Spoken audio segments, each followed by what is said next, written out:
So we are here today to take you back 25 years to 1994.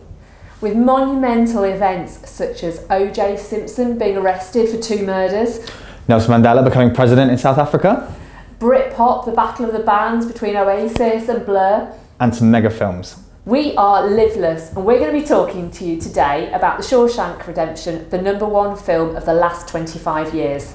It's not all been plain sailing for Shawshank. It came out while Forrest Gump was still running. Rumours say he is still running.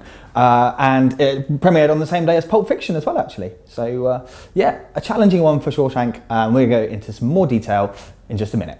So here are some of our best bits from The Shawshank Redemption. #1, the building of the library. Education is a huge theme within The Shawshank Redemption. We see Andy Dufresne going from this really pivotal role as an accountant and then being brought right down to being in prison where his education means absolutely nothing and he's almost ridiculed for having it. And so we see Andy as an older chap when he's spent a little bit more time in prison and he helps some of the other inmates get their qualifications. #2 on our fantastic things about Shawshank list.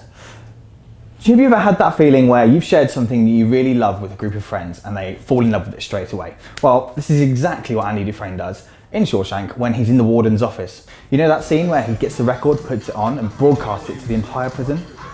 Well, they all love it. So, hope is what keeps a man alive in prison, according to Andy Dufresne, and that's exactly what he helped the other inmates with. By giving them art and enjoyment and just the normal things in life. He kept them all sane, kept them all alive while they were in there for that long stint. One of the most tragic moments of the film is told through the eyes of prisoner Brooke Hatlen, who is released from prison after 49 years of institutionalisation. Brooks tries very hard to fit in a world that has changed massively since he left. It's very fast-paced and very different. And with no help or support in the outside world, Brooks finally takes his own life after leaving a letter to his prison friends. So the final point we're going to mention today is how Red, Morgan Freeman's voice, is overarching across the film as the narrator.